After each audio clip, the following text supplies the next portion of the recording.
Hi, I'm Melissa Sanchez. Welcome to Cropped, VirtueRadioNetwork.com's free on-demand scrapbooking show, where each week I'll show you creative ways to preserve your precious memories. This week's project was inspired by my good friend Patty, who just had her fourth baby. She's got a lot more guts than I do. I have two and I'm going crazy. So here's a little page I made for her. I wanted to make something special.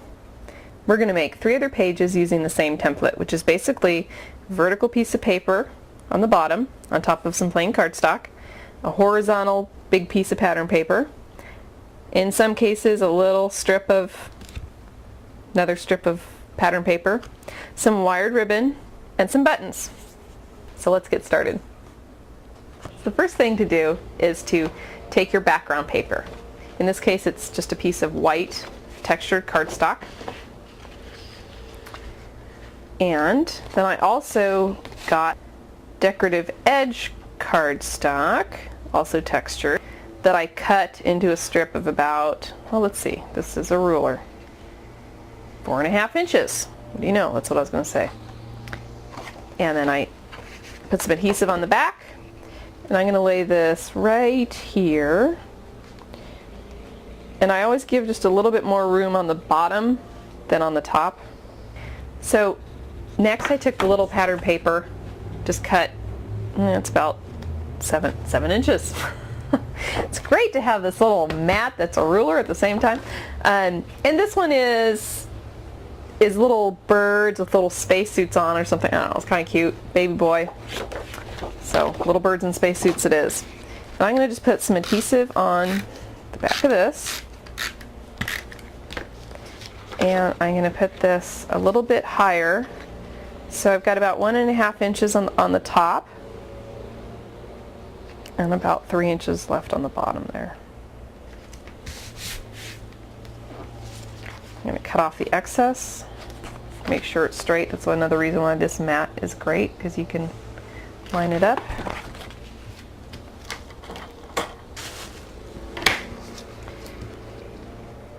Actually, this mat that I'm using is a magnetic mat.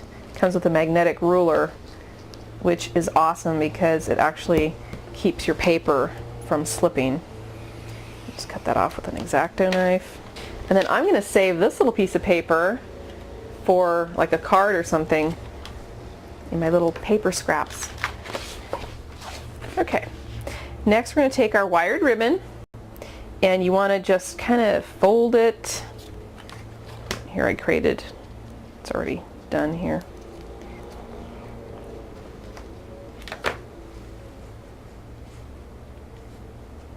And you want to tape it onto the back of the paper. This little die cut shape came with the page kit.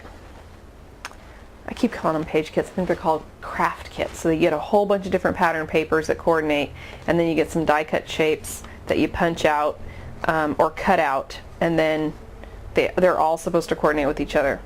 So this I thought was a good thing to use for the title. So I'm going to take these foam squares and put them on the back just to pop this up, and then the ribbon's going to go in between this part. Obviously you would write what you want to write before you paste this, because once it's stuck and over fabric it's going to be really hard to write on, so make sure you do that before. I'm going to go ahead and lay this down here. Okay, and now we're ready for some buttons. See, by actually doing that, I'm saving on the buttons, because now I'm only going to put buttons where you can actually see them, as opposed to laying buttons all the way across. And I'm using some double-sided tape.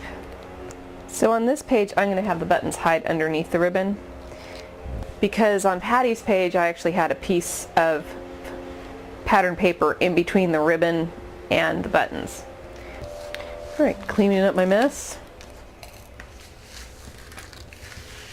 Alright, well, clean up the mess later, like I normally do. Just leave it there for weeks. Okay. And there we go, we're done.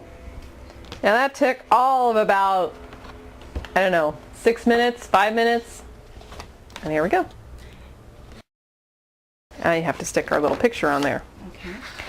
I'm going to go ahead and use this little picture of my kids, which this is like a test photo that I always use to gauge the size of 4x6 prints.